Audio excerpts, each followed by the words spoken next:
할렐루야. 우리 예수님이 이런 말씀하셨죠. 너희가 하나님 앞에 나와서 예물 드리려고 하다가, 그러니까 예배 드리려고 하다가, 헌금하려고 하다가, 그거랑 똑같이요.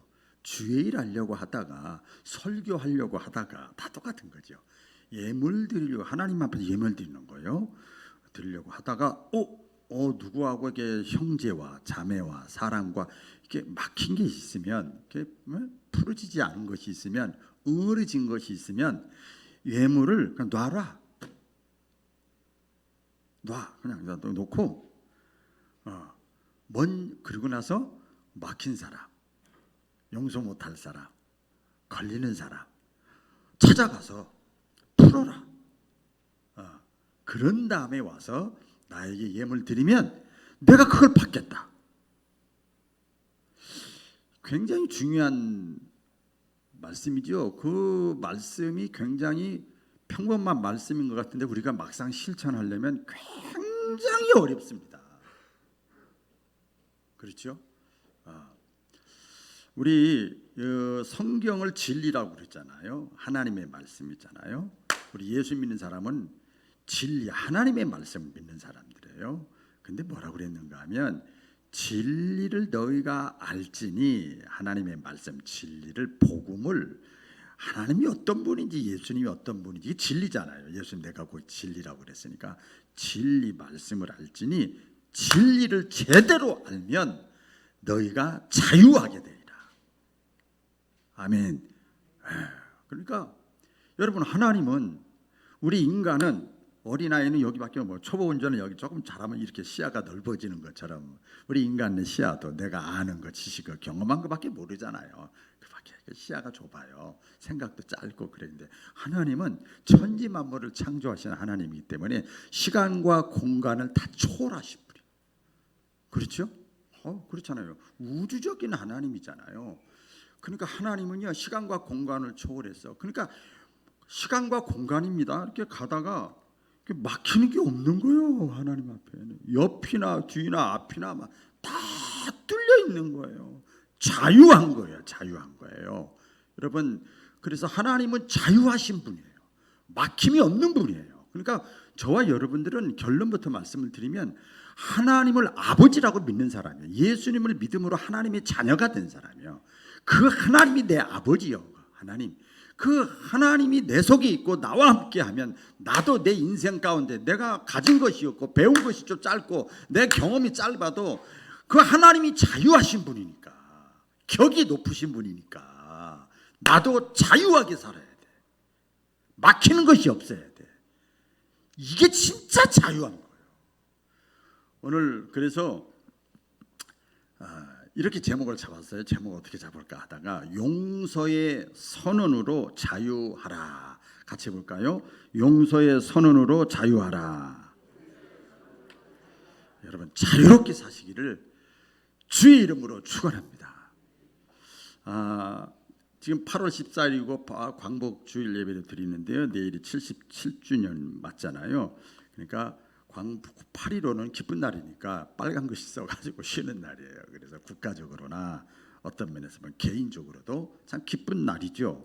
그런데 동시에 광복절 하면 속상한 나라가 있어요. 어느 나라일까요? 일본이죠.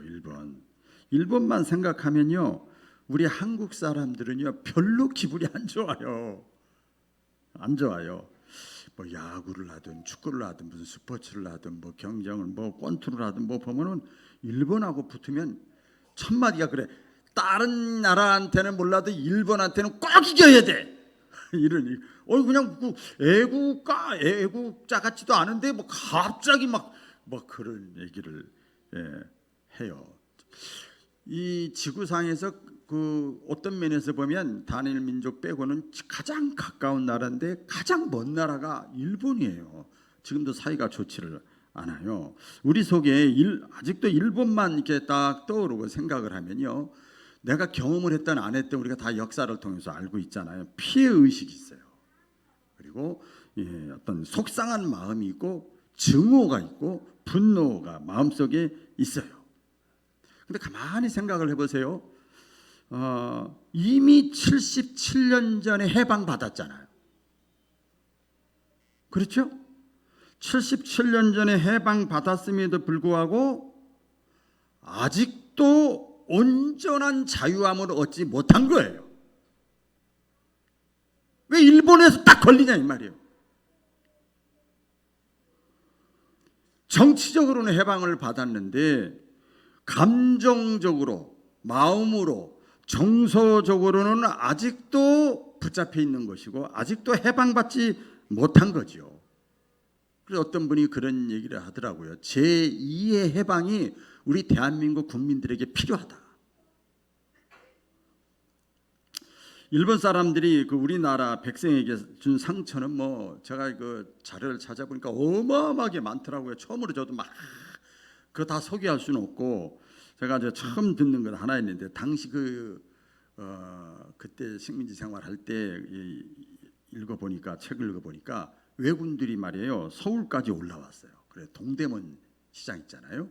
그 동대문 시장에 동대문 성벽이 이렇게 있었는 굉장히 높게 있었어요. 성벽이 쌓아놨는데 그때 그 기록에 보니까 한국 사람의 시체가 그 성벽보다도 높게 이렇게 더 높게 쌓였대요.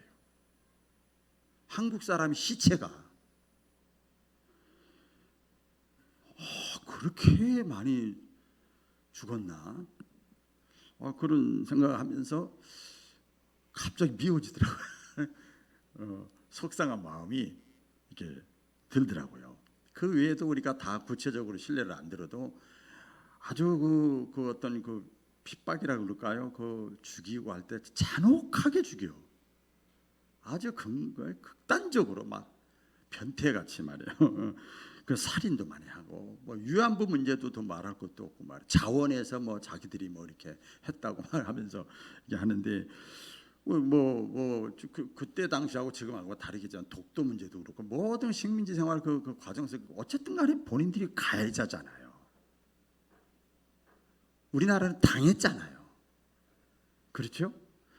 가해자임에도 불구하고 이렇게 그 언론에서 나오는 그 뉴스나 이런 걸 보면 진짜 뻔뻔하더라고요. 할 거 다 했다. 뻔뻔하고 뭐 그리고 또 신사참배 여러분 아시잖아요. 그때 당시에 이 사람들이 국가를 위해서 잘했다 이거야. 그래서 존경한다 그리고 절하러 가는 거예요. 마음으로 갖고 있는 거 몰라도 애국심을 갖고 막 공공연하게 그러는 거예요. 막 그게 정치적으로 문제가 되잖아요. 반성이 없어요. 참 미워. 근데요, 지금 우리나라는 어떤가? 우리가 살고 있는 우리나라는 어떤가? 광복절이라고 하는 걸 77년 전에 광복절이라는 걸 통해서 정치적으로 이미 해방을 받았어요. 그렇죠? 해방을 받았어요.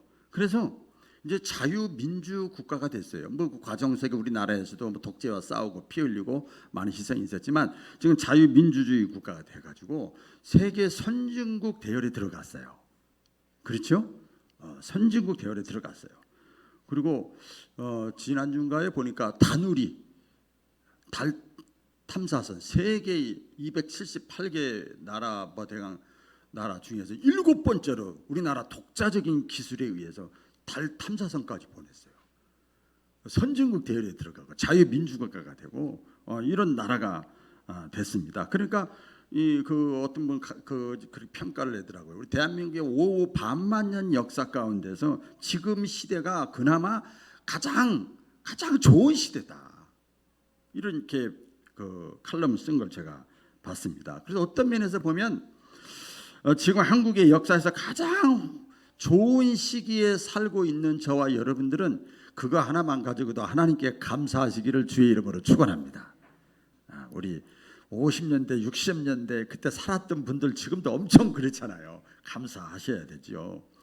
그래서 이제는 우리 민족이 더 이상 과거에 얽매이지 않고 좀 오늘 폭넓은 메시지죠. 과거에 얽매이지 않고 따라해보세요. 과거에 얽매이지 않고 지난 일에 얽매이지 않고 과거에 얽매이지 않고 정서적으로 감정적으로 제2의 해방을 맞았으면 좋겠어요. 정치적인 해방은 이미 됐으니까 그 제2의 해방은 일본에 대한 분노와 증오에 대해서 내가 거기서 해방을 맞아야 돼. 해방. 떨쳐버려야 돼요. 그런데 여러분, 이런 분노, 증오, 미움, 이것은요 일본 사람에게만 있는 게 아니고 조금 깊게 들어가 보는 거예요.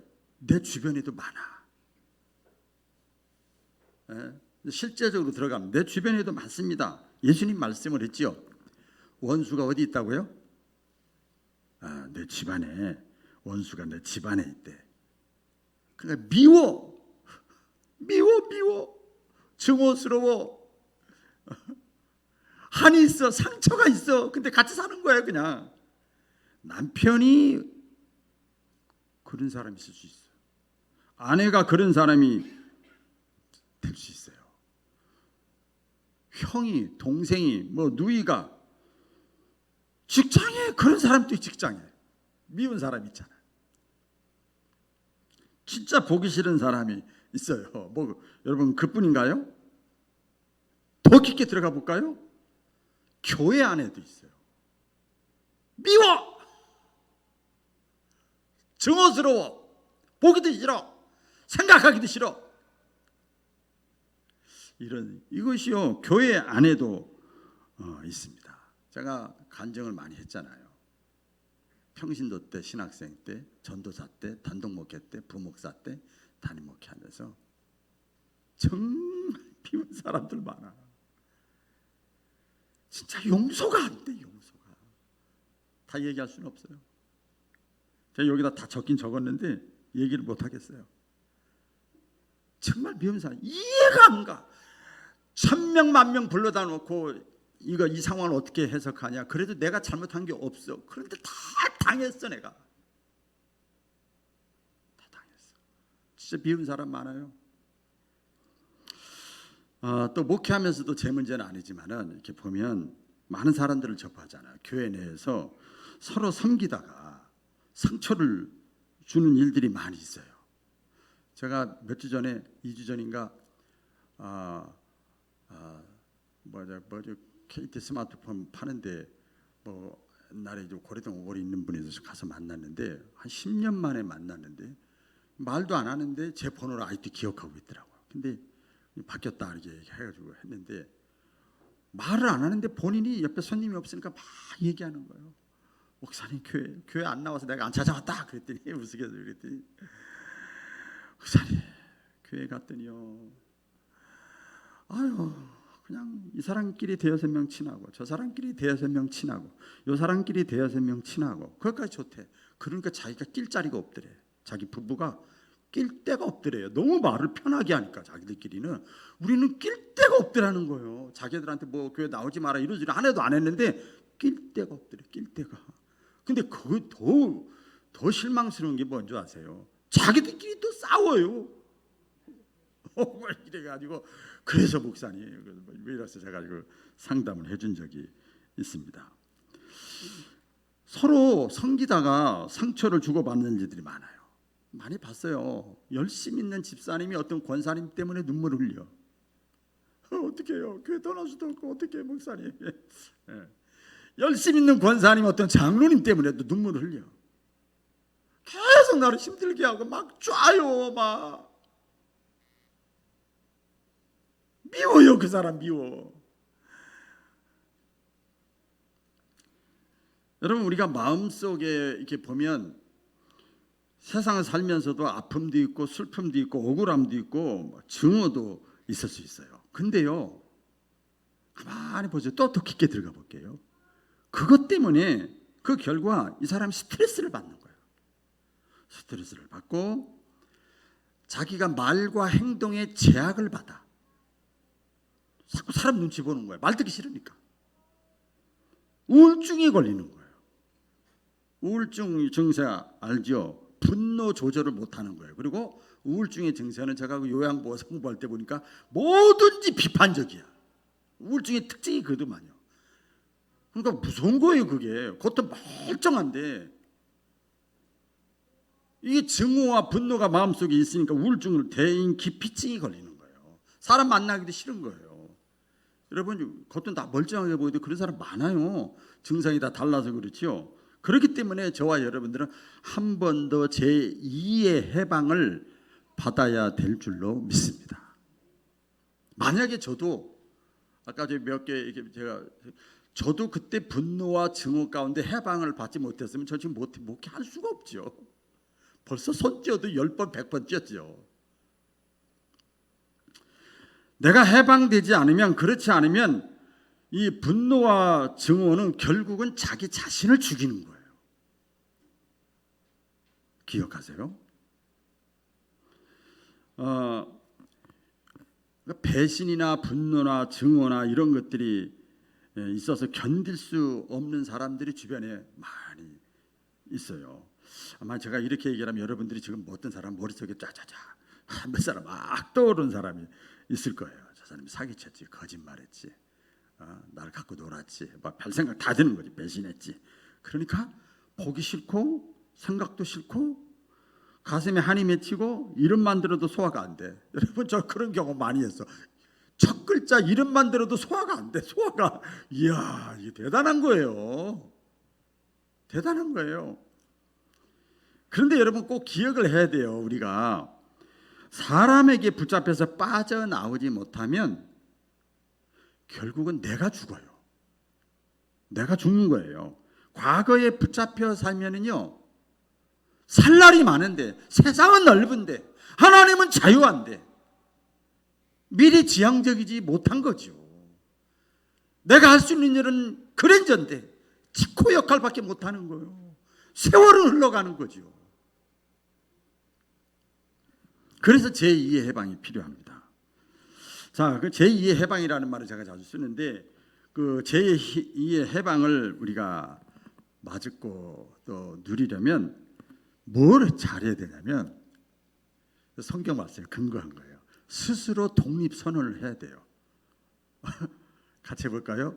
스스로 독립선언을 하자.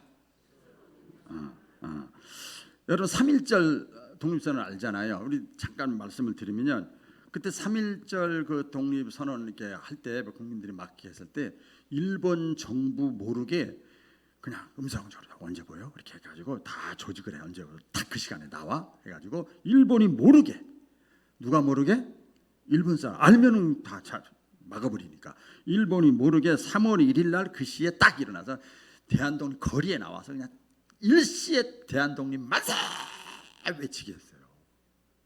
막 선포를 해버린 거예요. 일방적으로 우리는 자유하다! 그리고 독립선포, 지금 식민지 생활하고 있는데 그랬어요. 그래 전 국민이 나와서 그렇게 해버리니까 남녀노소가 이 사건이 출발점이 돼서 세계 각국의 사람들이 대한민국에 관심을 갖게 된 거예요. 아시죠? 역사 좀 아시죠? 관심을 갖게 된 거예요. 그래서 독립의 기틀을 마련하고 독립이 가능하게 된 단초를 열게 됐어요.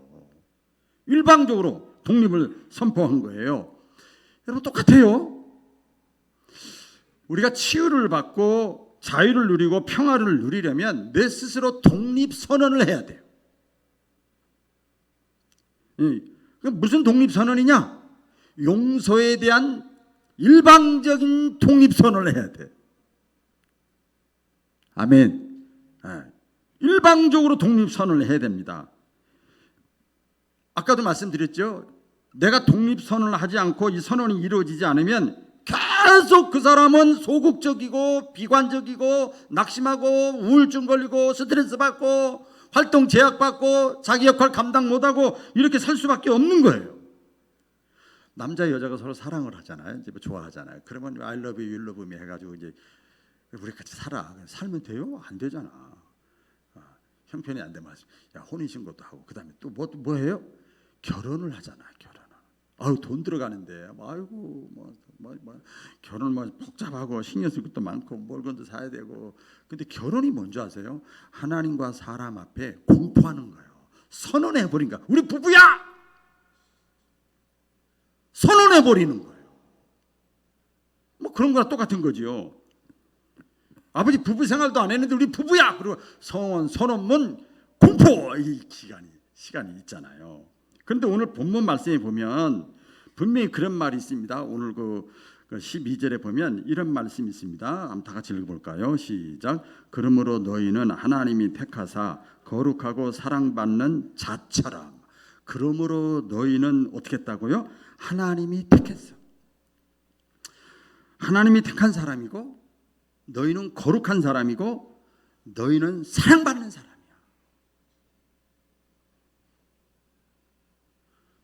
택한 사람, 거룩한 사람, 사랑받는 자처럼 살라는 거예요. 하나님이 택했어. 하나님이 거룩하다고 인정해 줬어.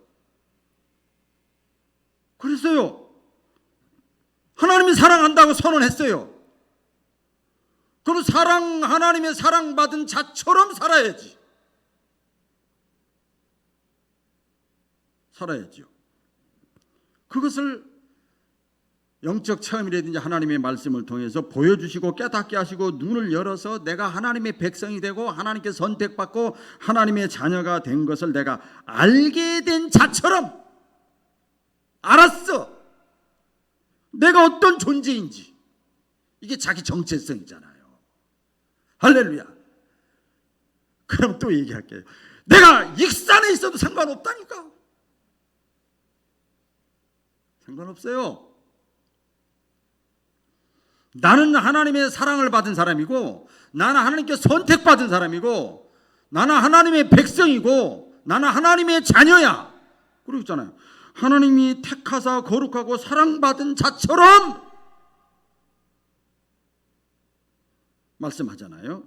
내가 하나님의 사람이 되었기 때문에 용서할 수 있는 거예요. 할렐루야. 내가 하나님의 사람이 되었기 때문에 하나님의 사람이 된다는 그 과정도 있지만 내가 그래서 용서할 수 있는 거고 용서를 해야만 합니다. 용서를 어떻게 한다고요? 일방적으로 선포하는 거예요. 일방적으로 선포해버리면 내 속에 응어리가 빡 빠져나가는 거야. 아멘. 네, 일방적으로 선포해버리면요 자기 자신이 자유롭게 되는 거예요. 왜 그 사람 앞에 얽매이냐고요. 내 인생이 하루 24시간 중에서 왜 그 사람 생각을 10분 이상 해? 필요 없어. 안 하면 되지. 내 영혼을 놓아줘야 돼요. 내 마음을 놓아줘야 돼요. 여러분 우리 잘 알잖아요. 신앙적으로 보면 죄 없는 사람이 어디 있습니까? 그래 죄책감이 다 있는 거예요. 누구나 다 있죠. 다 실수와 허물과 잘못한 것이 있잖아요. 죄책감에 사로잡혀 가지고 내가 주일 열심히 하고 내가 뭐 하려고 해도 나 같은 게 뭐 이거 주님이 나라는데 부족해서 내가 행위가 내 완벽해서 주의라는 사람은 대한민국의 전 세계의 기독교 역사 가운데 성경의 역사 가운데 한 사람도 없어요. 부족하면 부족한 대로 하는 거지요. 자유함을 얻지 못해. 죄책감 때문에 자유함을 얻지 못해요. 내가 생각해도 나는 용서가 안 되는데 이런 나쁜 놈이 내가 무슨 주의 일을 해. 그렇잖아요. 아이고 내가 나도 용서가 안 돼요. 그런데 보세요. 하나님은 저와 여러분들을 하나님이 보내신 예수 그리스도를 자기가 죄인인 걸 회개하고 그분을 내 구원자로 받아들이면 내 죄 때문에 죽었다는 걸 받아들이면 하나님께서 그 사람을 죄에서 자유하게 하시는 거예요. 죄에서 자유를 얻게 하면 찬양이 그거 아닙니까? 내가 부족하고 잘못한 건 많지만 어머니 아버지가 나를 사랑하시어 나를 낳았대 깨닫는 순간 그 사람은 자유한 거예요. 어머니 아버지 앞에서. 예수 안에서 우리 복음성가에 보면 예수 안에서 해방되었네 죄와 사망의 법에서. 죄와 사망의 법이 우리를 꽉 잡고 있잖아요. 행동 제약을 가하고 이렇게 하고 있잖아요. 하나님이 행하신 일이에요. 하나님이 스스로 안 되니까, 율법으로 안 되니까, 양심으로 안 되니까 하나님의 아들 예수님이 죄가 율법의 요구를 십자가에 다 죽게 만드시고 그분을 믿으면 하나님께서 우리를 자유하게 하셔. 죄를 덮어주셔. 용서해 주신단 말이에요. 하나님이 일방적으로 행하신 일, 이게 진리예요. 하나님이 행하신 일을 믿으면 내가 비록 죄인이지만 의인답게, 따라해 보겠습니다. 죄인이지만 의인답게, 죄인이지만 의인답게 이제 살게 되는 거죠. 그래서 먼저 선포를 해야 됩니다. 이거죠. 제가 기도할 때 많이 하고 제 스스로도 많이 하는 건데 제가 적었어요. 하나님이 나를 사랑하신다. 그거예요. 하나님이 나를 사랑하신다. 하나님은 나를 용서하셨다. 그래서 나는 죄인이지만 예수님의 이름으로 나는 하나님의 자녀가 되었다. 나는 의인이 되었다. 나는 이 진리를 믿는다. 하나님이 행하신 일을 나는 믿는다. 이게 선포하는 거예요. 이렇게 고백하는 거예요. 그러면요, 여러분, 신앙은 신비의 사건입니다. 그렇게 고백하고 확신하고 이렇게 하면은요, 그럴 때 바람이 어디서 불어서 어디로 가는지 모르는 것처럼 하나님의 성령이 내 마음속에 생각 속에 싹 들어오셔서 평화를 주세요. 할렐루야. 평화를 주시고 기쁨을 주시고 생각지도 않은 감사가 고백이 나오고 모든 사람이 사랑스러워지고 용서하는 마음이 막 속에서부터 막 솟아나요. 내 마음속에 솟아난 이 평화는, 마음속에서부터 샘물 솟아나듯이 내가 하나님이 행하신 일을 내가 믿고 고백했더니 내 마음속에 갑자기 평안이 찾아와. 다 사랑스럽고 다 용서가 되고 다 이해가 되고 다 그리고 감사하고 막 이러면 내 마음속에 솟아난 이 평화는 깊이 묻힌 보배로다. 하나님 주신 거예요. 이 보배를 다 꼭 붙잡으시기를 주의 이름으로 축원합니다. 그래, 그럴 때 막 자유함과 해방감을 느끼는 거예요. 이것이 충만하면 저 나라와 민족을 위해서, 우와, 내가 알지도 못하는 저 이방 사람들의 해외에 섬겨 나하고 관계없는 사람, 내가 가까이 하면 이익이 안 될 사람, 소외된 사람, 그 사람들에게 마음이 가는 거예요. 정신 나갔어요? 왜 엉뚱하게 왜 아프리카 사람한테 가서 선교하고 왜 모르는 사람한테 가세요? 나한테 이익도 하나도 안 되는데. 야, 아버지 하나님의 마음에 자유함이 느껴지는 거예요. 자유함이. 예수님도 그랬잖아요. 십자가에서 용서하실 때 아버지요, 십자가 못 돌아가지고 비참하게 됐어. 어떻게 됐다고요? 비참하게 됐어. 실패자야, 낙오자야, 당하고 있어, 억울해, 분해. 인간적으로. 근데 예수님 뭐라고 그래요? 아버지요, 저들을 용서하여 주옵소서. 저들이 무엇을 하는지 알지 못해서 그렇습니다. 그 현대인의 성경에 보면 저들이 무슨 짓을 하는지 몰라서 그래요. 죄성이 있고 그 죄성 때문에 뭔가 마음이 다 파괴돼서 사람을 괴롭히고 있는 저들을 하나님 용서하여 주옵소서. 막 일방적으로 선포해 버리는 거예요. 일방적으로 선포하는 거예요. 여러분, 예수님이 이렇게 저들을 용서해달라고 일방적으로 독립 선포를 하는 것처럼 하는데, 그때 당시에 로마 병정들이, 유대인들이 예수님을 막 저기 한 사람들이 용서해 주세요, 예수님, 우리가 잘못했어요, 이렇게 용서해달라고 안 그랬어요. 내가 잘못했어요, 회개합니다, 아이고 내가 미처 그 생각 못했네요, 내가 오해했네요, 용서해 주세요, 이러지도 않았어요. 근데 하나님 쪽에서 자기 아들을 통해서 십자가 위에서 일방적으로 선포하신 거예요. 저들을 용서하여 주옵소서. 스데반도 마찬가지잖아요. 돌에 맞아 죽은 스데반이 돌에 맞아 죽으면서 똑같은 기도예요. 하나님, 저들이 하는 짓을 몰라서 그렇습니다. 저들을 용서하여 주옵소서. 돌에 때리면서 아이고 얼마나 아파, 내가 잘못했어, 용서해줘, 이래서 용서해달라는 게 아니야. 그냥 일방적으로 저들을 용서하여 주옵소서. 이렇게 용서라고 하는 것은 여러분 일방적으로 선포하는 거. 이건 내가 해야 될 일이에요. 따라해 보겠습니다. 내 몫이다. 내 몫이요.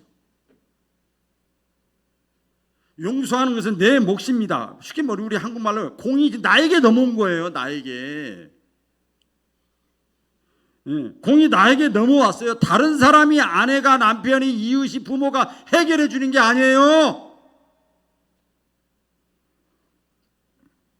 그런데 이런 용서의 선언이 가능하려면요, 뭐가 있어야 되는가 하면 영성이 있어야 됩니다. 따라해 보겠습니다. 영성. 자, 좀 간단하게 말씀드리면, 영성이 없이는 지금까지 이렇게 말씀드렸어도 인간적으로 용서가 안 돼요. 뭐가 용서가 안 돼요? 인간적으로. 따라해 보세요. 인간적으로. 인간적으로 용서가 안 돼. 절대 용서가 되질 않아요. 그러면 영성이라는 게 뭐냐?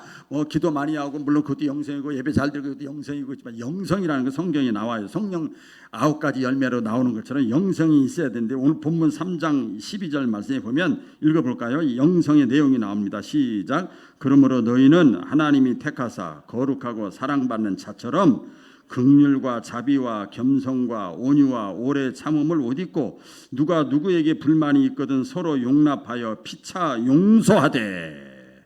아까 말씀드린 하나님이 택한 사람, 거룩한 자, 사랑받는 자처럼 너희가 이제 택함 받고 거룩함을 받고 사랑받는 자야. 그러면 그 속에서 영성이 생기는 거예요. 이게 확실히 생기면 내 속에 인간의 생각보다 더 차원 높은 영성이 생겨 하나님의 생각이 생기는 거예요. 그게 뭐냐면 긍휼하게, 자비한 마음, 겸손한 마음, 온유한 마음, 오래 참음, 서로 용납하고 용서하는 마음, 이런 게 생기는 거예요. 이런 것들이 막 저리 말씀 준비하면서 저에게 몇 개나 있나 그랬더니 3분의 2 정도는 있는 것 같은데 다 완벽하지는 못해. 많이 부족한 것이 많이 있어요. 여러분, 사람은 일방적인 용서가 안 돼요. 인간적으로. 아까 그렇게 표현을 말씀드렸지만은 저 사람이 나한테 와서 잘못됐다고 사과를 하든지 아니면 고소고발을 하든 뭘 하든 벌을 받든지 둘 중에 하나가 돼야 용서가 되지. 그렇지 않으면 용서가 안 되는 거예요. 안 돼요.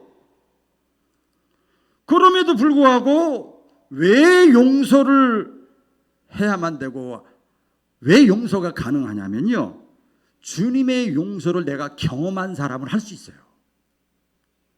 할렐루야. 주님이 나를 용서해 주신 것을 경험한 사람은요 얼마든지 할 수 있습니다.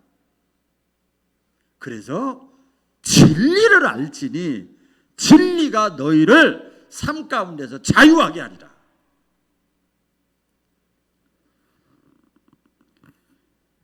그러니까 하나님의 백성이 된 거예요. 하나님이 행하시니 내가 자유함을 얻고 택함받고 사랑받았으니까 하나님의 사람이 된 거예요. 그러니까 보세요. 내가 그냥 일반 학교 다니다가 갑자기 서울대생이 됐어, 하버드생이 됐어. 갑자기 그러면 내가 장관이 됐어. 예를 들어서 내가 그럼 갑자기 그 사람이 뭐가요? 격이 높아진 거잖아. 할렐루야. 그렇죠? 수준이 높아진 거잖아요. 레벨이 달라진 거잖아요. 신분의 변화가 있는 거잖아요.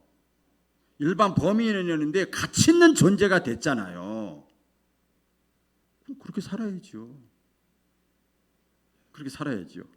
이런 용서를 받아본 경험이 있기 때문에 용서가 뭔지 알아. 나도 나를 용서를 못하는데 용서 받았어. 그러니까 주님의 용서를 내가 체험한 사람이 영성 있는 사람이에요. 아멘. 인간적으로는 도대체 용서가 안 되지만 주님의 용서를 체험하면 내 속에서 용서하는 마음이 생겨요. 그런데 그 실천하려면 또 어려워요. 그래서 여기서 우리가 잘 아는 대로 예수님이 올라가시면서 승천하시면서 성령에 대해서 말씀을 했어요. 따라해서 성령. 성령은 다른 말로, 성령을 생각하셔야 됩니다. 다른 말로 보혜사라는 뜻이에요. 보혜사. 더 헬퍼. 도움이요, 도움이야. 성령님은 간단하게 얘기를 하면 도움이에요. 파라클로토스, 도움이, 돕는 자, 가이드, 안내자, 위로자, 격려자, 이렇게 하는 거예요. 왜 우리에게 성령님이 너희가 성령을 받기를 사모해라 그랬잖아요. 왜 성령님을 보내주셨는가 하면 인간적으로 용서가 안 되니까, 내 성격으로는 용서가 안 되니까, 아무리 생각해도 따져봐도 내가 용서할 수가 없어, 사랑할 수가 없어. 그러니까 도움이 필요한 거예요. 할렐루야. 도움이 필요한 거예요. 성령님은 그래서 도와주는 분이에요. 보혜사예요. 보혜사. 내 분노와 증오를 감당할 수 없고 용서할 수 없기 때문에 성령님이 쑥 내 마음속에 머리와 생각을 딱 좌정하사 나로 충만하게 하면 다 용서가 뭐예요? 사랑스럽지 갑자기. 그런 마음이 생기는 거죠. 그래서 도저히 나로서는 어떤 감당할 수 없는 문제 앞에서 저와 여러분이 하나님께 기도하면 성령께서 우리를 도와주세요. 성령께서 임해 주세요. 성령께서 은혜를 주세요. 그때 우리는 깜짝 놀라는 거. 오! 그리고 내 아내가 놀래고 남편이 내고 친구가 놀래. 야, 네가 어떻게 저 사람한테 가서 그렇게 이렇게 할 수 있냐? 너 엊그제만 해도 그냥 그 사람만 생각만 하면 이가 갈린다고 그랬잖아. 근데 어떻게 너 달라지는 거예요. 달라지는 거예요. 여러분, 성경에 예수님이 말씀했잖아요. 구하라, 찾으라, 두드리라. 그러면 좋은 곳을 주시지 않겠느냐. 이 좋은 곳은 성령을 가리켜 하심이라 그랬어요. 그래서 성령을 받으면요, 여러분 다 좋아져요. 부부 문제, 가정 문제, 물질 문제, 질병 문제, 모든 게 다 좋아져요. 좋은 곳이라고 그러죠. 성령님은 좋은 것이야. 그래서 성령 충만히 받아야 돼요. 받아야 돼요. 깜짝 놀라는 거죠. 또 하나가 있는데, 이게 내 힘으로 안 될 때 성령님의 도움이 필요하고, 또 하나가 있는데 그건 뭐냐면 성경 말씀이에요. 말씀. 따라해 보겠습니다. 말씀. 말씀에 보면은요, 말씀으로 하나님이 도와주세요. 오늘 그 제가 적진 않았는데 15절에 보면 본문 15절, 그리스도의 평강이 너희 마음을 주장하게 하라. 따라해 볼까요? 그리스도의 평강이 너희 마음을 주장하게 하라. 주님이 주시는 평강, 우리 예수님은 그러잖아요. 두려워 떨고 미워하고 낙심하고 너희에게 평강이 있을지어다. 우리 예수님 항상 그러잖아요. 그리스도의 평강의 마음이 너희 마음과 생각을 주장하게 하라. 다스리게 하라. 내 속에 예수님의 평안이 있으면 다 되는 거예요. 그렇게 말씀해요. 오늘 또 본문에도 보면 16절에 보면, 자, 다 같이 읽어볼까요? 시작. 그리스도의 말씀이 너희 속에 풍성히 거하여 모든 지혜로 피차 가르치며 권면하고 시와 찬송과 신령한 노래를 부르며 감사하는 마음으로 하나님을 찬양하고. 이게 뭐라고 그랬어요? 그리스도의 말씀이 너희 속에 풍성히 거하여. 말씀이, 아까는 성령님이 도와주고, 이번에는 말씀이 너희 마음속에 풍성히 거하면, 말씀이 내 속에 충만하게 임하면 어떠한 증오도 분노도 어떤 문제도 당할 때 말씀이 갑자기 생각나는 거야. 아멘. 예, 말씀이 생각나서 그것이 인도하시고 감당하게 하시고 이기게 하시고, 그 다음에 뭐라고 그래요? 여기 보니까 찬양하게 하시고 오히려 찬송하게 만들어 준다는 거예요. 말씀이 생각이 나서. 로마서 12장에 보면 이런 말씀이 있습니다. 내 사랑하는 형제들아, 너희가 친히 원수를 갚지 말고 하나님의 진노하심에 맡기라. 기록되었을 때 원수 갚는 것이 내게 있느니라. 다윗도 원수 갚는 거 하나님께 맡기고, 요셉도 그러고 다 그러잖아요. 억울하고 내가 손해를 보고 속상하고 오해받고 비난받고 뭐 그런 거 많아. 사람 다 말이 문제야. 가감 붙이고 빼고 해도 자기 생각 넣어서 막 살 붙이고 오해가 생기고 비난받고 막 그런 게 있지요. 저도 목회하면서 보면 가장 많이 받는 게 목사님 편애한다 이런 소리예요. 목사님 누구는 더 좋아하고 누구는 덜 좋아하고 차별한다 이런. 저희 교회 처음에 제가 광주에서 목회 여기 왔을 때도 한참 교회가 성장해 나갈 때 그런 게 많았어요. 진짜 힘들더라고요. 그래서 제가 그런 얘기 있을 때 어떤 분한테 제가 막 문자인지 그런 뭐 한 적이 있어요. 제가 만약에 편애를 하고 차별하고 나 얘기할 것 같았으면 제가 개척했겠습니까? 더 많은 사람 있는 데서 내가 누리지. 그때 여러분 내가 해결하려고 그러면 안 돼요.